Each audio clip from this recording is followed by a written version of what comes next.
قل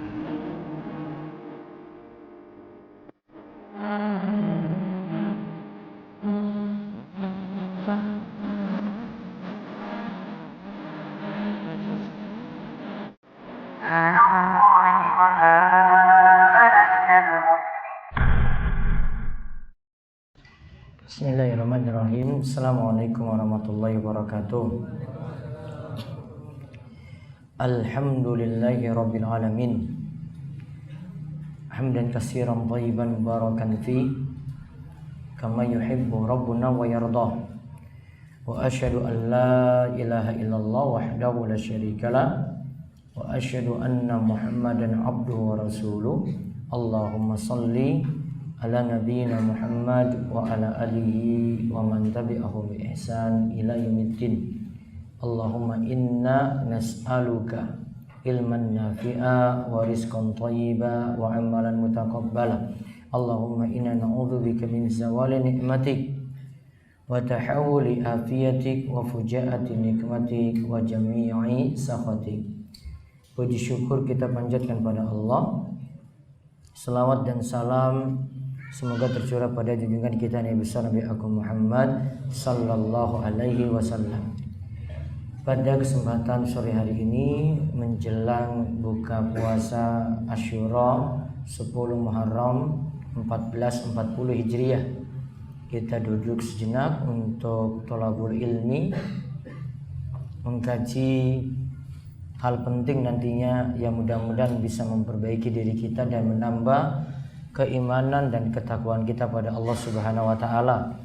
Dan yang kami bahas nantinya seputar masalah taubat, bangun lembar baru ba'da taubat, artinya bagaimana kiat-kiat untuk bertobat, syarat-syaratnya seperti apa, dan sebenarnya nanti ada dua kisah yang akan kami sebutkan tentang taubat yang mudah-mudahan kita bisa mengambil pelajaran-pelajaran penting di dalamnya. Nanti sampai 1 jam ke depan, kemudian sekitar 10 menit silahkan untuk mengajukan pertanyaan jika ada hal yang penting untuk ditanyakan berkaitan tentang masalah taubat. Allah Subhanahu wa taala berfirman tentang perintah untuk bertobat dengan tobat yang tulus. Itu nanti bisa dibuka dalam surat At-Tahrim ayat 8. Ya ayyuhalladzina amanu tubu ilallahi taubatan nasuha. Wahai orang yang beriman, bertobatlah kepada Allah dengan taubat yang nasuh. Bertobatlah kepada Allah dengan taubat yang tulus, dengan taubat yang murni. Maka di sini ada perintah suruh taubat. Dan sifat taubatnya di sini adalah taubatan nasuha.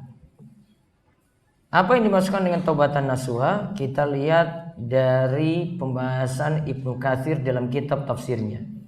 Nanti insya Allah untuk bahasan ini saya buat e-book, nanti ada gratis, bisa nanti dapat di internet atau di website kami rumaiso.com. Ya, masih dalam proses penyusunan, mudah-mudahan sebentar lagi ini rampung. Kalau nggak hari ini ya besok, baru nanti akan disebar dalam bentuk PDF, nanti bisa dimanfaatkan dan disebarkan. Baik, taubatan nasuha kata Imam Ibnu Katsir. Coba perhatikan kalimatnya baik-baik. Beliau katakan, taubatan nasuha sebagaimana kata para ulama adalah menghindari dosa untuk saat ini, lalu menyesali dosa yang telah lalu, lalu bertekad tidak melakukannya lagi di masa akan datang. Saya ulang. Yang dimaksudkan dengan taubatan nasuha kata Imam Ibnu Katsir, kata para ulama, 1. Menghindari dosa untuk saat ini. 2. Menyesali dosa yang telah lalu. 3. Bertekad tidak melakukan dosa itu lagi di masa akan datang. Berarti ada berapa syarat? 3. Ditambahkan syarat yang keempat. Kata Imam Ibnu Katsir, para ulama katakan, jika hal ini berkenaan dengan hak sesama manusia, maka ia harus menyelesaikannya atau mengembalikannya. Harus diselesaikan atau dikembalikan. Berarti 4 ya. Baik. Ulang dulu yang pertama apa? Menghindari dosa untuk saat ini. Berarti saat ini. Now ya, untuk present berarti tinggalkan dosa untuk saat ini. Stop berarti. Kemudian yang kedua, menyesali dosa yang lalu. Yang di masa past tense ya, dia tinggalkan dosa tersebut. Dia nyesali berarti. Menyesal bisa sampai seseorang itu menangis. Namun menangis bukan syarat. Yang penting ada penyesalan. Oh, saya menyesali dosa yang telah saya lakukan seperti ini, seperti itu. Nah, itu namanya menyesal. Kemudian yang ketiga, bertekad tidak melakukannya lagi di masa akan datang. Bertekad tidak melakukannya lagi di masa akan datang. Ingat kalimatnya di sini bukan tidak mau melakukannya lagi di masa akan datang. Yang penting sudah punya tekad dulu. Kenapa kok ada kata tekad di sini? Karena boleh jadi ada yang sudah berbuat dosa, dia sudah taubat, kok terjerumus lagi. Nanti kita akan lihat kisahnya. Ada yang sudah berbuat dosa, terus dia terjerumus lagi dalam dosa tersebut. Bahkan mungkin dosa yang sama, yang sejenis. Dia jatuh di lubang yang sama lagi. Maka di sini harus ada tekad. Saya bertekad, saya nggak akan ulang lagi. Namun boleh jadi kesempatan lainnya itu terulang. Ini ada dua kemungkinan. Bisa jadi taubatnya yang dulu itu kurang sempurna, nggak serius dia itu bertobat, atau bisa jadi itu sudah tapi ya qadarullah ya hal itu terulang lagi. Nah, lalu yang keempat, ini kalau berkenaan dengan hak sama manusia, maka ia harus menyelesaikannya. Berarti kalau dengan teman itu buat salah, suami pada istri buat salah, istri pada suami berbuat salah, dia pada orang tuanya berbuat salah, berarti dia selesaikan, minta maaf. Kalau hak sama manusia ini kaitannya dengan harta, berarti dia harus selesaikan masalah yang kaitannya dengan harta ini. Nanti saya akan contohkan buktinya. Ada contoh-contoh yang taubatnya ini berkaitan dengan masalah harta. Contoh misalnya dia pernah mencuri barang. Gimana taubatnya? Nah, kalau dijelaskan lagi oleh para ulama, di samping 4 tadi, kita tambahkan lagi yang kelima. Namun ini sebenarnya yang masuk urutan nomor 1. Namun taruhlah ini urutan nomor 5. Ini tambahkan oleh Syekh Muhammad bin Shalih Al-Utsaimin, taubat tersebut dilakukan dengan ikhlas. Nah, biasanya kita sebut untuk zaman ini orang sebut dengan hijrah. Berarti hijrahnya itu dengan ikhlas. Bukan untuk tujuan duniawi. Bukan untuk kejar tujuan-tujuan duniawi. Bukan karena perempuan juga hijrahnya atau tobatnya. Kalau dia bertobat atau hijrah itu karena perempuan, ya sudah tidak ikhlas lagi berarti. Saya pernah singgung tentang ada seorang yang sampai disebut dia itu berhijrah cuma gara-gara kejar seorang wanita namanya Ummu Qais. Ingat baik-baik namanya ini biar takut itu. Ya. Ummu Qais. Dia berhijrah karena perempuan ini. Maka orang-orang menggelari dia dengan Muhajir Ummi Qais. Siapa? Muhajir Ummi Qais. Muhajir itu orang yang berhijrah. Kenapa kok disandarkan kepada perempuan tadi? Karena tujuannya itu karena wanita. Bisa jadi ada laki-laki yang ngaji thalabul ilmi serius sekali, rutin terus ngaji. Kenapa? Wah, biar nanti ada catatan di CV saya sudah pernah ikut kajian ini dan kajian itu. Kalau ada yang tanya, oh pernah ngaji sama siapa? Oh pernah saya sama Ustadz Fulan. Bisa jadi kan? Bisa. Berarti dia hijrahnya yuk karena perempuan nantinya. Sama dengan kasusnya siapa tadi? Muhajir Ummi Qais. Walaupun dari sisi riwayat sebagian ulama kritik tentang kisah ini. Ya, ini disinggung ketika bahas hadis arba'in nomor yang pertama. Sudah berapa tadi? 5 ya. Tambah syarat yang kelima berarti ikhlas. Tambah lagi syarat yang keenam. Syekh Muhammad bin Shalih Al-Utsaimin tambah lagi yang keenam, taubat tersebut dilakukan sebelum masa bertobat itu berakhir. sebelum masa bertobat itu berakhir. Masa bertobat itu berakhir ada dua. Satu, datang ajal, kematian. Dua, ketika matahari terbit dari arah tenggelamnya. Ketika matahari itu terbit dari arah tenggelamnya. Ketika dapati dua waktu ini, salah satu dari dua waktu ini, berarti taubat sudah tidak diterima lagi.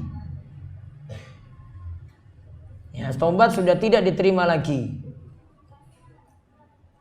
Yang ada kalau itu masih orang beriman, bisa orang yang masih hidup itu mendoakan supaya orang yang meninggal dunia ini mendapatkan ampunan. Bisa, asalkan sama-sama yang doakan beriman, yang meninggal dunia juga beriman.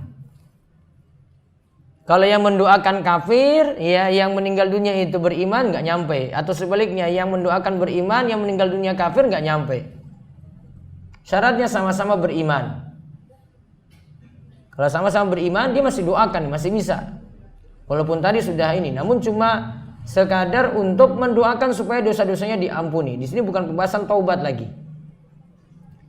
Berarti kita simpulkan tadi ada berapa berarti totalnya syarat bertobat? 6. Ingat 6 syarat itu. Yang pertama itu tadi ya, menghindari dosa untuk saat ini. Berarti dosanya dia tinggalkan. Yang kedua, menyesali dosa yang telah lalu. Kemudian yang ketiga, bertekad tidak mau mengulanginya lagi di masa akan datang. Kemudian yang keempat, berkenaan dengan hak manusia, berarti dia selesaikan atau dia kembalikan. Yang kelima, ikhlas. Yang keenam, bertobat sebelum masa diterimanya tobat itu berakhir. Nah, jika kita penuhi seperti itu, syarat diterimanya tobat sudah dilakukan. Apakah di sini mesti dengan sholat sunat tobat? Sholat sunat tobat bukan syarat. Mau lakukan cuma penyempurnaan saja. Ingat ya, sholat sunat tobat itu bukan syarat. Apakah juga tobatnya mesti mandi? Mandi besar? Jawabannya juga tidak. Kecuali kalau seorang itu murtad, kemudian dia itu masuk Islam, baru dia diperintahkan untuk mandi di situ. Sebagian ulama katakan itu mandi, hukumnya itu wajib. Ada yang mengatakan itu hukumnya sunnah. Nah, itu tinggal diterapkan. Untuk masalah-masalah orang yang mau tobat itu tinggal diterapkan 6 syarat tadi. Mau dicontohkan nggak? Contoh misalnya, tobat dari pacaran. Gimana caranya? Satu tadi apa? Menghindari. Berarti apa? Saat ini apa? INUN. Orang nyambung meneh. Sudah selesai. Rampung. Wah Ustadz, saya kasihan dia. Wah sudah lama nih kita pacaran 5 tahun gitu. Kasihan lah ini. Beban itu bagi saya. Nggak ada itu kata-kata nanti sudah. Cuma 2 pilihan. Putus kalau nggak apa? Nah, dihalalin. Yuk berarti segera itu disegerakan ke kantor urusan agama. Kalau enggak diputusin. Boleh enggak saya cuma jadi teman saja? Kalau kamu jadi teman saja macam-macam juga. Masih macam-macam. Sudah selesaikan saja. Berarti kalau yang kedua tadi apa? Menyesali. Oh berarti dia sesali dulu, bukan bangga. Wah dulu saya itu punya pacar itu ayu-ayu banget. Itu tahu itu mantan saya itu. Wah itu bangga sekali dia itu bilang itu mantan. Ya sudah, nggak usah diungkit-ungkit. Nyesal ya nyesal. Ya. Nggak usah pamer-pamer pada teman-temanmu gitu. Wah ini lihat nih mantan-mantan saya gimana. Oke nggak ini? Itu nggak nyesal, itu dia senang sekali. Dia bangga ini dengan mantan-mantannya dulu. Yang ketiga apa tadi? Bertekad tidak ulang lagi. Berarti nggak CLBK lagi. Terus yang keempat tadi apa? Kalau urusannya dengan sama manusia, berarti ada urusan dengan sama manusia enggak ini? Sakit hati enggak ini kalau putus? Ya sudah, itu memang resiko. Ya, enggak ada di sini urusan-urusan minta maaf, gini kasih apa gitu, sudah selesai. Terus yang kelima tadi apa? Ikhlas. Berarti tinggalkannya itu ikhlas karena Allah. Terus yang keenam, bertobat sebelum masa diterimanya tobat itu berakhir. Itu contohnya. Nanti kaitannya dengan pekerjaan haram juga demikian. Ini dipenuhi syarat-syarat ini. 6 ini. Nah nanti khusus untuk kaitannya dengan nasab manusia itu baru ada pembahasan tersendiri. Nah, sekarang kita lihat kisah tobat seorang pembunuh 100 nyawa. Ya, kita lihat dulu kisah ini. Nanti pelajarannya ini penting sekali di sini bagi orang yang mau bertobat. Dia gali pelajaran dari sini bagus sekali. Satu kisah lagi nanti tentang wanita dari Bani Juhainah yang bertobat pula. Saya langsung baca di sini dari hadis Abu Sa'id Al-Khudri. Ya, ia katakan bahwasanya Rasulullah SAW itu bersabda, dahulu pada masa sebelum kalian ada seseorang yang pernah menghabiskan 99 nyawa. Dia bunuh 99 nyawa. Lalu ia bertanya keberadaan orang-orang yang paling alim di muka bumi. Siapa di sini? Tempat dia nanti mengadu tentang tobatnya. Namun yang pertama kali dia ditunjuki pada seorang rahib. Rahib itu pendeta, tidak punya ilmu, cuma rajin ibadah saja. Dan kita itu biasanya lihat orang itu yang rajin ke masjid sudah tahu, sudah nganggap dia itu punya ilmu yang banyak. Padahal bisa jadi dari penampilan saja. Orangnya Masya Allah sarungan, bukan sarungan lagi, gamisan. Tambah lagi sorbanan, ini muter ini. Ya. Wow, jenggotnya luar biasa itu. Panjang, lebih daripada sesudes mungkin. Ya, itu panjang itu. Masya Allah, itu luar biasa. Mungkin antum lihatin dia biasa ke masjid, ya. Sama dengan orang ini, anggap itu orang-orang awam itu anggap, itu ilmunya luar biasa paling. Padahal belum tentu. Bisa jadi dari penampilan saja, ilmunya, belum tentu ada. Dia cuma tahu, lahirianya seperti ini, penampilannya seperti ini. Tahu kewajibannya ke masjid. Namun dari sisi ilmu-ilmu yang lainnya belum tentu paham. Maka orang-orang awam itu tunjukkan dia pertama kali itu pada orang tadi, rahib. Rahib ini pendeta, tidak punya ilmu, cuma rajin ibadah. Maka ketika itu dia tanya pada pendeta ini, saya sudah menghabiskan 99 nyawa. Gimana? Apakah tobat saya ini diterima? Rahib ini jawab, tobatmu tidak akan diterima. Rahib pun menjawab, orang seperti kamu ini tidak diterima tobatnya. Tidak diterima tobatnya. Lalu ya daripada 99 ini ya biar genap. Sudahlah saya habiskan ini. Dihabiskan jadi genap, jadi berapa? 100. Sudah bunuh 100 orang masih juga nanya, di mana orang berilmu di muka bumi ini? Saya mau mengadukan tentang tobat saya.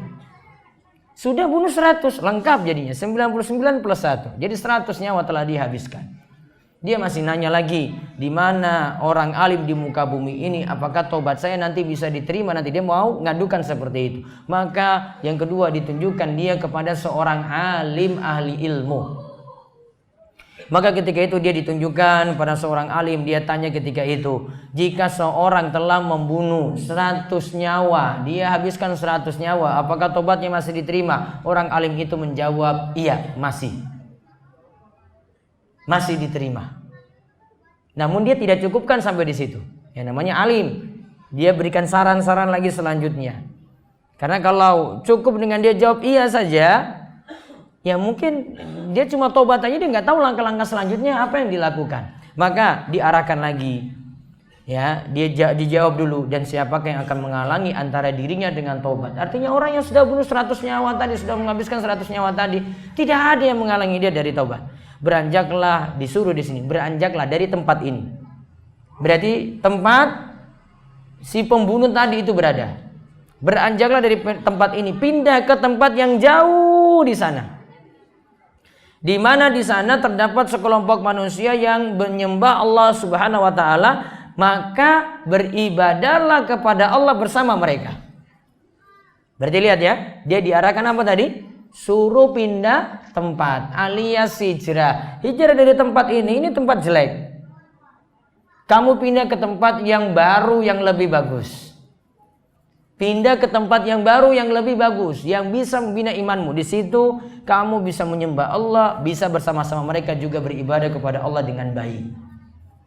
Lalu setelah itu dia dijawab lagi, dan janganlah kamu kembali ke tempatmu yang dulu. Jangan balik-balik lagi ke tempatmu yang dulu, tempatmu yang jelek. Sudah sampai tempat tujuan, tetaplah di situ. Maka laki-laki ini pun pergi. Ketika sampai di tengah perjalanan, maut pun menjemputnya. Dan ketika itu kalau dalam masalah mencabut nyawa di sini, kalau kita pahami dari hadis ini, ada yang orang baik nanti akan dicabut nyawanya oleh malaikat rahmat. Nanti orang jelek akan dicabut nyawanya oleh malaikat azab. Maut menjemputnya. Dan ketika itu jadi rebutan antara dua malaikat, malaikat rahmat dan malaikat azab. Malaikat rahmat berkata, orang ini kan dalam keadaan bertobat. Walaupun dalam tengah perjalanan ini, kan dia mau menuju ke sana. Dia kan dalam keadaan bertobat. Dia harusnya jadi jatah saya. Malaikat azab itu mengatakan, orang ini belum pernah melakukan kebaikan sedikit pun. Karena kan baru pindah. Ini kan baru pindah dari tempat A ke tempat B. Belum sampai, berarti kan belum sempat ibadah di situ. Maka lebih berhak dia jadi jatah saya, kata malaikat azab. Kemudian ada malaikat penengah itu turun. Ingat di sini kita sebut malaikat rahmat, malaikat azab berarti tidak punya nama khusus. Maka malaikat itu ada dua macam, ada malaikat yang kita tahu namanya dan ada malaikat yang kita tidak tahu namanya secara khusus. Contoh, malaikat penjaga neraka siapa? Malaikat penjaga neraka? Malik apa Ridwan? Malik. Itu ayat itu yang sebutkan, itu Malik. Kalau malaikat pencabut nyawa, antum di sekolah dulu sebut apa? Dulu lulus nggak belajar agama? Israel apa Israfil? Israel. Ya. Namun sebagian ulama, bahkan ini pendapat yang paling tepat, ya. Kalau malaikat pencabut nyawa itu lebih tepat disebut malaikatul maut. Sedangkan malaikat Israel tadi itu dari berita-berita Israiliyat. Berarti bukan dari hadis Nabi. Berita Israiliyat itu berarti dari Bani Israel dulu. Bukan sumbernya dari Al-Quran, bukan sumbernya dari hadis Nabi SAW. Pokoknya imannya saja dia itu malaikat pencabut nyawa, kita sebut dengan malaikatul maut. Sudah. Jadi kesimpulannya di sini, ada malaikat yang kita ketahui namanya, ada malaikat yang tidak kita ketahui namanya. Nah terus, jadi rebutan, ada malaikat penengah itu datang. Kemudian malaikat ini suruh, coba ukur jaraknya dari tempat yang pertama, tempat dia bermaksiat dulu, ke tempat tujuan, tempat dia itu menuju hijrah. Maka nanti yang jaraknya paling dekat, misalnya dia ke tempat yang tujuan tadi, oh berarti ini nanti malaikat rahmat yang ambil. Kalau dia lebih dekat ke tempat yang pertama, berarti tempat dia maksiat, berarti malaikat azab yang ambil. Maka dengan ketentuan Allah, dibuat jaraknya itu lebih dekat. Dengan rahmat Allah dibuat jaraknya lebih dekat ke tempat tujuan, berarti ke tempat dia menuju hijrah. Kemudian ketika diukur ternyata lebih dekat pada tempat yang ia tuju tadi, akhirnya ruhnya pun dicabut oleh malaikat rahmat. Malaikat rahmat yang mengambilnya. Dan hadis ini kesimpulannya riwayat Muslim. Kalau hadisnya juga dikatakan muttafaqun alaihi, riwayat Bukhari juga berarti, namun saya belum dapat penomorannya di riwayat Bukharinya, masih dalam pengecekan. Baik, sekarang kita simpulkan beberapa faedah dari hadis ini. 1. Dia sudah menghabiskan berapa nyawa? 100. Masih diampuni enggak dalam hadis ini?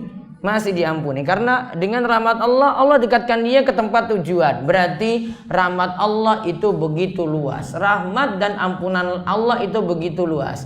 Jangan berputus asa dari rahmat Allah. Walaupun dosamu bagaimanapun itu beratnya, dosa kita itu besarnya bagaimanapun, sampai derajat kesyirikan, kekafiran pun, kalau kita tobatnya itu jujur, maka Allah akan ampuni dosa-dosa tersebut. Dan ingat, seseorang semakin dia itu menyesali dosa-dosanya dan dia itu yakin Allah itu mengampuni dosanya tadi, walaupun dosanya itu begitu banyak, Allah akan ampuni. Karena sebagaimana disebutkan dalam hadis qudsi, ana inda dhanni abdi bi, aku sesuai persangkaan hambaku. Artinya apa? Kalau kita yakin dosa kita yang begitu banyak ini Allah ampuni, maka akan diampuni. Namun kalau kita sudah pesimis, nggak mungkin dosanya terlalu banyak, ya sudah. Ampunannya juga Allah akan berikannya segitu saja sesuai dengan keyakinan kita. Maka makin yakin dosa-dosa itu diampuni, maka Allah akan berikan ampunan yang banyak untuk kita. Dan ini tanda ya, sekali lagi rahmat Allah, ampunannya begitu luas. Kemudian yang kedua, Allah akan mengampuni dosa meskipun itu dosa besar, sampai pun dosa syirik akan diampuni. Dia telah berzina, dia telah berselingkuh, dia telah bunuh orang, dia main judi, minum minuman keras, makan narkoba, dia taubat pada Allah. Allah akan ampuni. Sampai pun nanti derajat yang lebih tinggi daripada ini, sampai derajat syirik. Dia dulu minta doa ke kuburan. Dia ketika itu jimat apapun itu dia punya, raja apapun itu dipajang di rumahnya. Untuk melindungi rumah dia pakai bacaan-bacaan tertentu yang dia dapat dari dukun-dukun yang punya ilmu hitam. Dia tobat untuk ini, dia tobat dengan tulus, Allah akan ampuni itu dosa-dosanya. Sebanyak apapun meskipun itu dosa syirik. Yang ketiga, kita jangan membuat orang putus asa dari rahmat Allah. Kita sendiri ya. Kita jangan buat orang putus asa dari rahmat Allah. Bahkan kita tuh rangkul kalau kita punya teman dekat, kok dia tidak istiqomah lagi. Kok dia malah sesat seperti ini? Kok dia malah menyimpang seperti ini? Kok malah penuh dosa seperti ini? Dulu itu nggak jadi peminum, kok jadi peminum minuman keras sekarang? Tahu dia seperti itu, tarik dia, rangkul dia. Seperti ini tadi. Rahib tadi dia nggak mau rangkul, dia katakan sudah kamu tidak akan diterima tobatmu. Kalau seorang alim tadi dia ingin rangkul tadi. Sudah orang ini punya banyak dosa, ya tobatnya itu diterima, diarahkan. Maka kalau ada orang itu yang dulu istiqomah, kemudian setelah itu menyimpang, tidak lagi bisa istiqomah, dia malah melakukan dosa-dosa besar sampai kesyirikan, rangkul dia, beri nasihat. Beri nasihat ini bisa macam-macam untuk saat ini. Ketemu dia langsung, bisa mengirim pesan yang bagus untuk dirinya. Kalau sahabat-sahabat dulu di masa silam melihat ada yang menyimpang, ada yang tidak istiqomah, mereka rangkul itu dengan kirim surat. Umar itu lihat dulu ada seorang yang dekat dengannya itu tidak istiqomah, kirim surat itu kepadanya, tulis sebuah ayat dalam surat Ghafir. Ya, disebutkan ayat tersebut Ghafiril dzambi wa qabli taubi. Ya, bahwasanya Allah itu pengampun dosa, menerima taubat dan seterusnya, untuk mendorong orang tersebut itu taubat. Kirim pesan padanya. Jadi dirangkul, buat dia itu punya harapan besar Allah masih mengampuni dosa-dosanya. Jangan membuat dia itu makin jauh. Tahu teman kok jadi pecandu ekstasi misalnya, tarik dia. Jangan membuat dia itu makin jauh dari Allah. Tarik dia, dekati dia. Selama kita tidak terpengaruh dengannya, kita bawa dia supaya kembali lagi kepada jalan yang benar. Kemudian yang keempat, orang yang melakukan dosa beberapa kali lalu ia bertobat, Allah pun akan mengampuninya. Sudah melakukan dosa beberapa kali lalu bertobat, Allah pun mengampuninya. Tadi kan sudah bunuh tadi 99. Dia pengen tobat, namun diarahkan ke jalan yang salah. Dia pengen tobat lagi. Sudah 2 kali di sini. Tobat yang pertama, dia mau tobat namun diarahkan ke jalan yang salah. Dia ulangi lagi tobatnya lagi.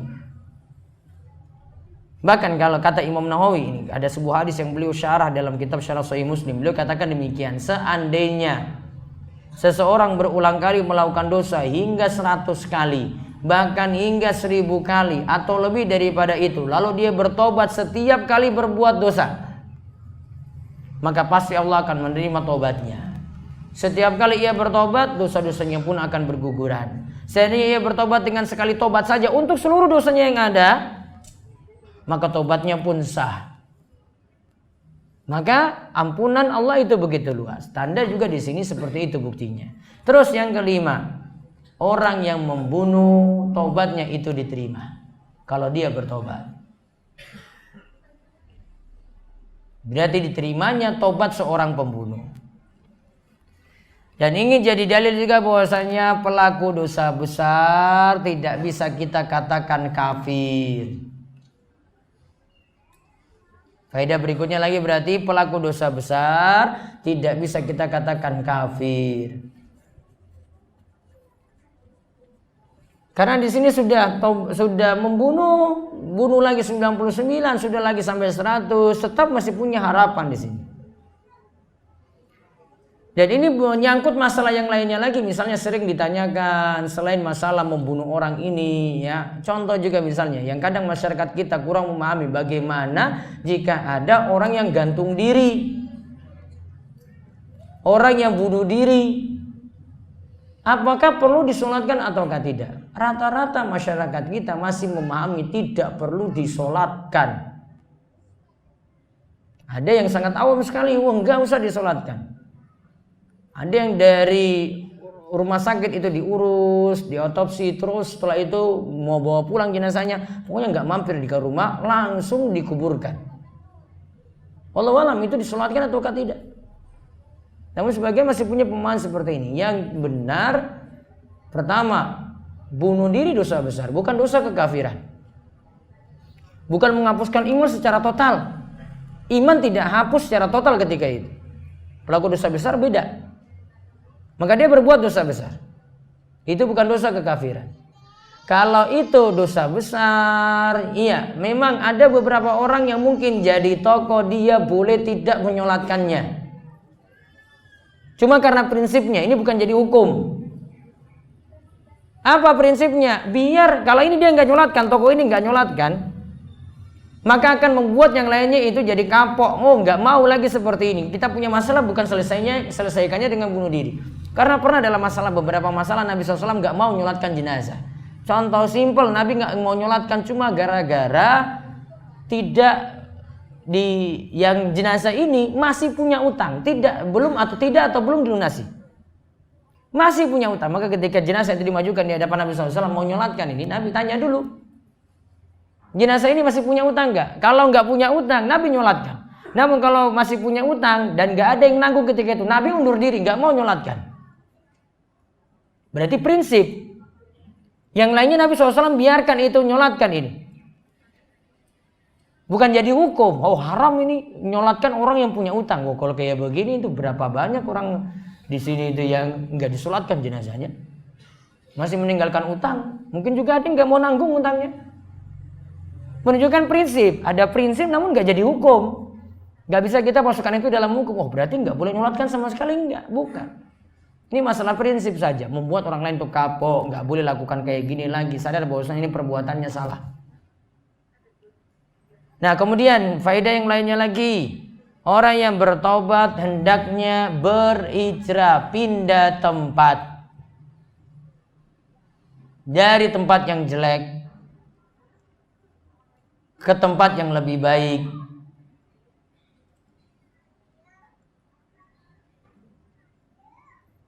Jadi kalau bisa pindah tempat. Kalau misalnya ini contoh, kalau ini banyak anak kos-kosan ini, lihat di kos-kosannya itu terlalu banyak maksiat. Jenengan di situ imannya juga nggak kuat, nggak bisa nasihati juga. Terus saja, kadang teman bawa masuk cewek begitu saja dalam kos-kosan. Ya, iman kita kadang nggak kuat. Waduh, kapan ini? Pasti dalam batin itu kapan saya seperti itu. Bisa jadi pikirannya sudah lain ini. Wah, dia itu kok pintar main gitar. Ya kapan saya bisa kayak gitu lagi? Kayak pingin kembali coba. Kalau antum itu nggak bisa mewarnai dia, nasihati nggak bisa. Mendingan pindah tempat daripada terus-terusan di situ. Kalau nggak lama-kelamaan itu tadi. Iya ya kapan ya? Nah, sudah pingin lagi. Mau nikah nggak bisa dia. Orang tua marah-marah. Wah, mau nikah masih kuliah, nggak mampu.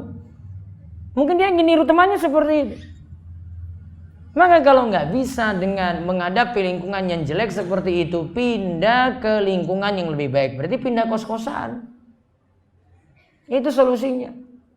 Nggak pertahankan di situ terus, kecuali antum bisa ngajak dakwah itu. Wah, teman-teman semua ini pada rusak nih. Antum dakwah itu pula gitu.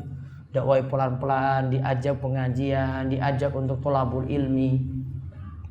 pelan-pelan tuh mereka berubah, ngajak terus, yang ini malah sholat, dibangunkan untuk sholat. Bahkan mungkin mereka itu lama-kelamaan minta supaya dibangunkan. Oh, berarti antum buat perubahan di situ. Kalau bisa seperti itu bagus sekali.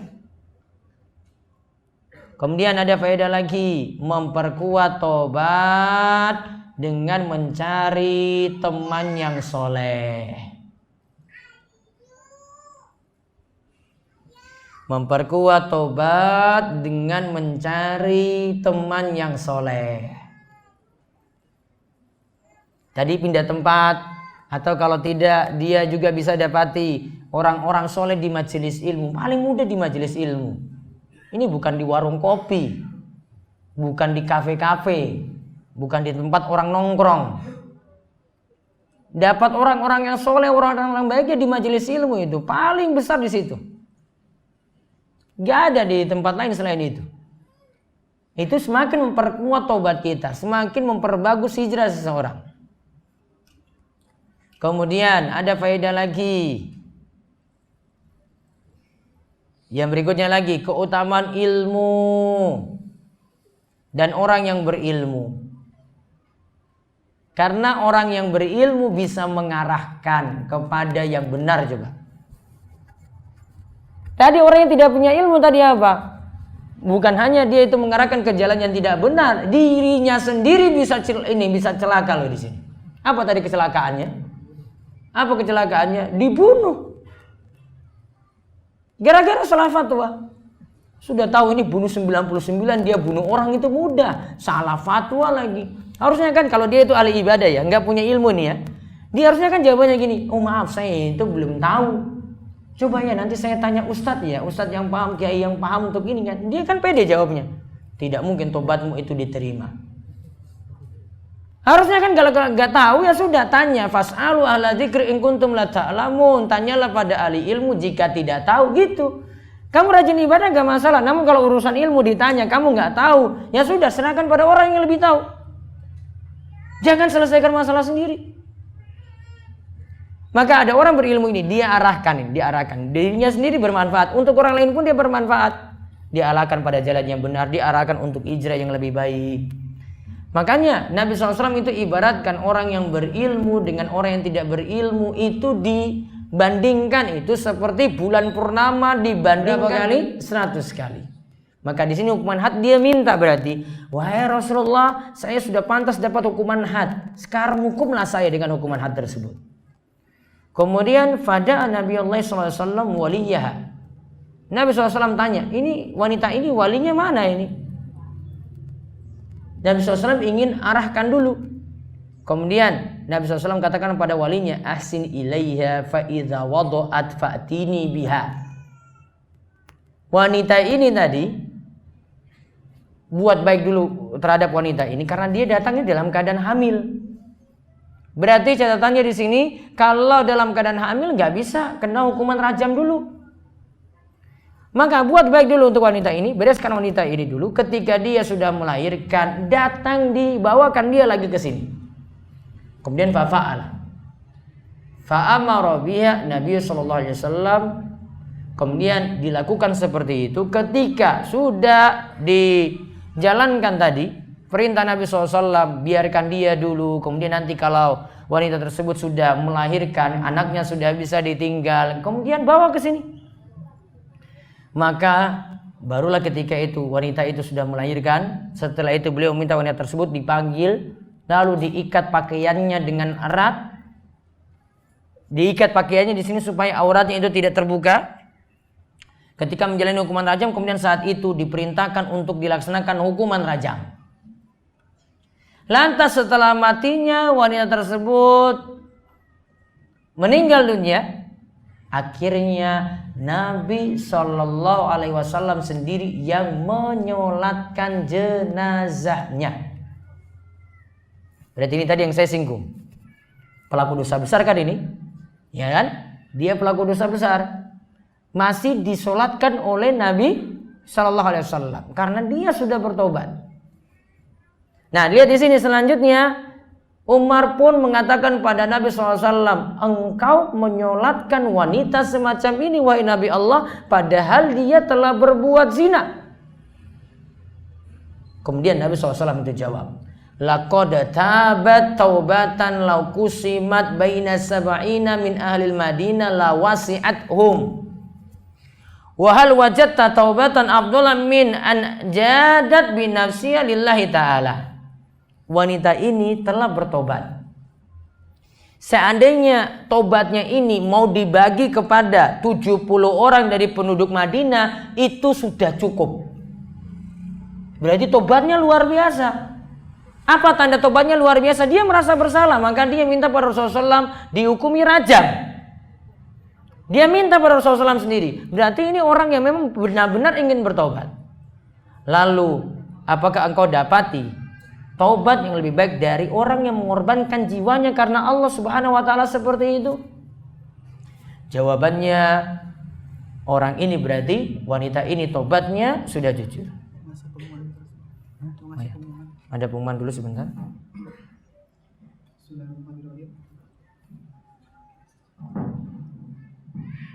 Bismillahirrahmanirrahim. Diumumkan bagi jamaah sekalian membawa mobil dengan plat AB1033LU harap memindahkan kendaraannya, akan diarahkan oleh panitia Tipadir, dan juga mobil dengan plat D1806JB dimohon untuk memindahkan kendaraannya.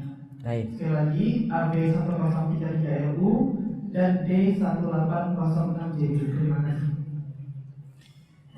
Baik, kita lanjutkan. Kesimpulannya, beberapa faedah dari hadis ini. Kesimpulannya, 1,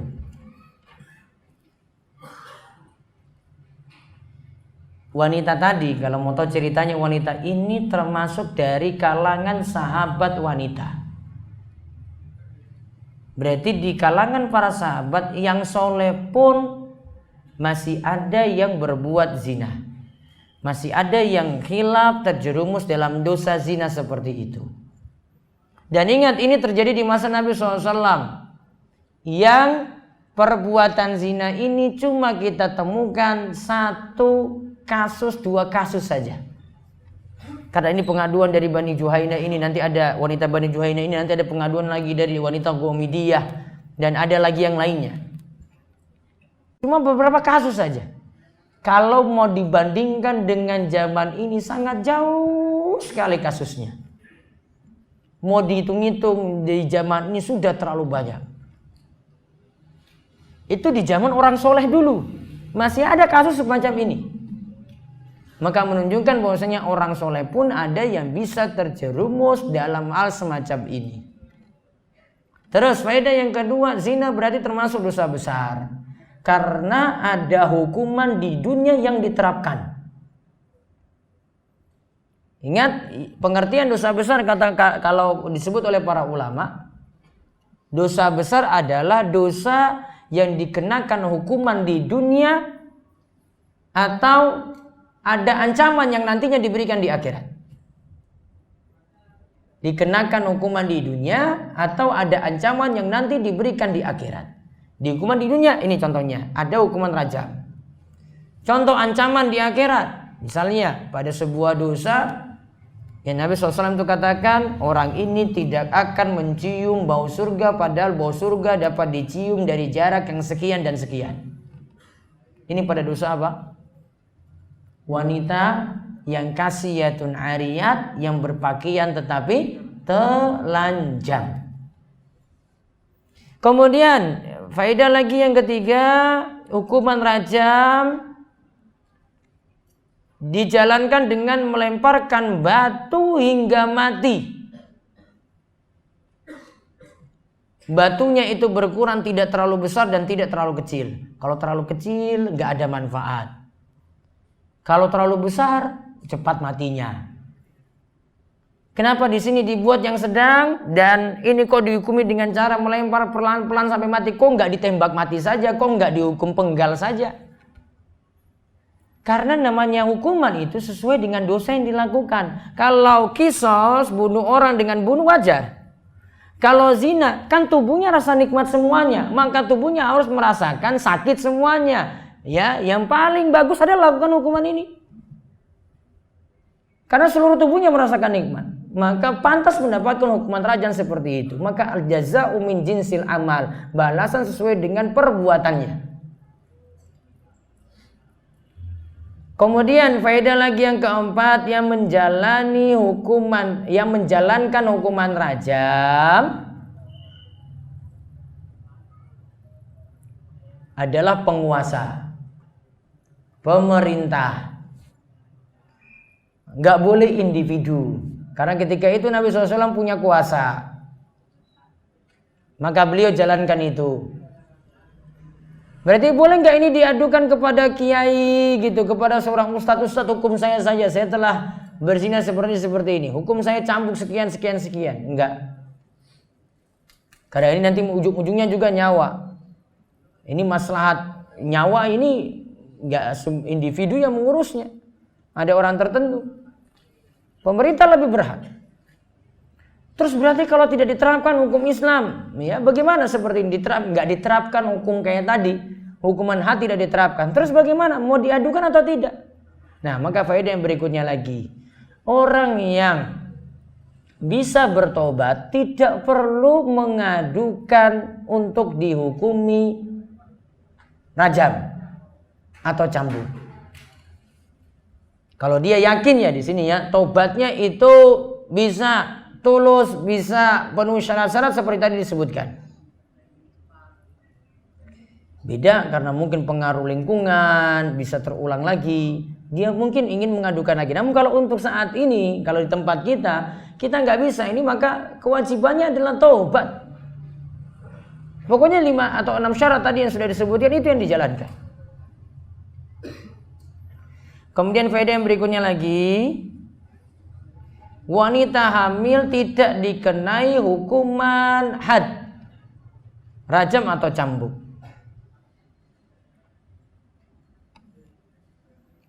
Kemudian faedah lagi dari hadis ini, tadi kan diberi hukuman had. Hukuman dunia bisa menghapuskan dosa orang yang berbuat maksiat,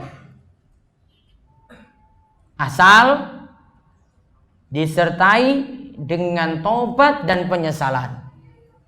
Maka tadi kan dia sudah dihukum had, maka hukuman dunia ini bisa menghapuskan dosa-dosanya, asal ditambah lagi dengan tobat dan penyesalan.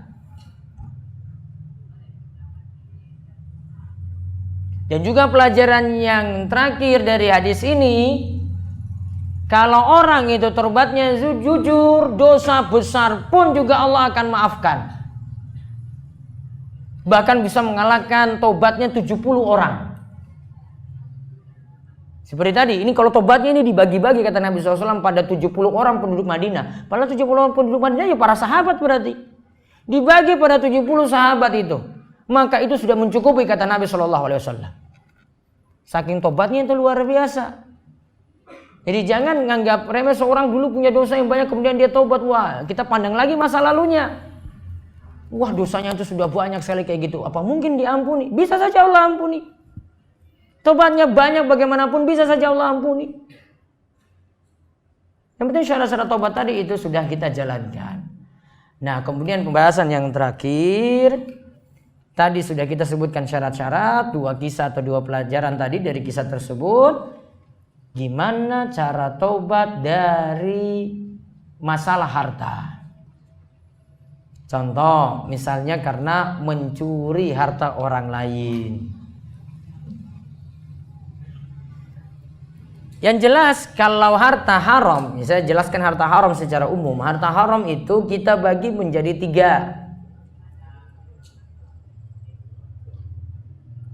3. Yang pertama harta haram karena zatnya. Misalnya khamar. Antum dapat khamar dari orang lain, ini kasih, Pak ini hadiah untuk Bapak. Khamar ini bisa dimanfaatkan nggak? Boleh, nggak boleh dimanfaatkan. Yang pertama, khamar ini tidak boleh. Yang harta jenis pertama ini ya, harta ini tidak boleh diterima dan juga tidak boleh dimanfaatkan. Namun kembalikan kepada yang punya. atau bisa dimusnahkan, dimusnahkan. Kemudian harta yang kedua, harta yang haram karena berkaitan dengan hak orang lain.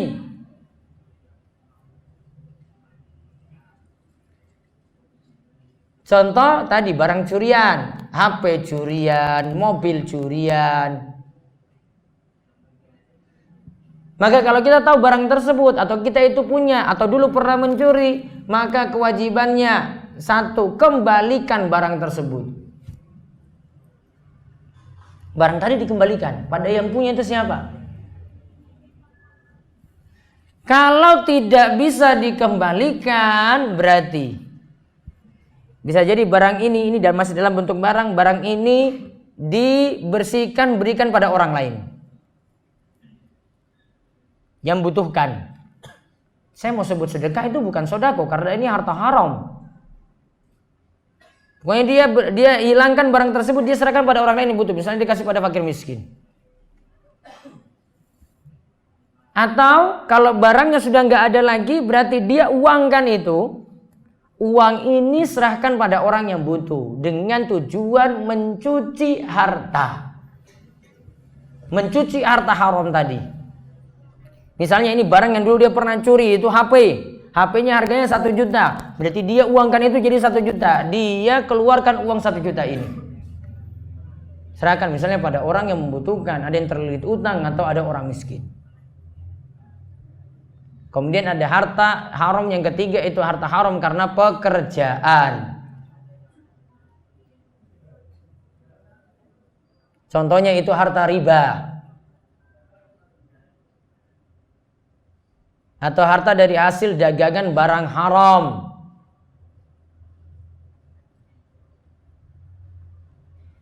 Maka jenis harta ini yang jelas harta tersebut dicuci.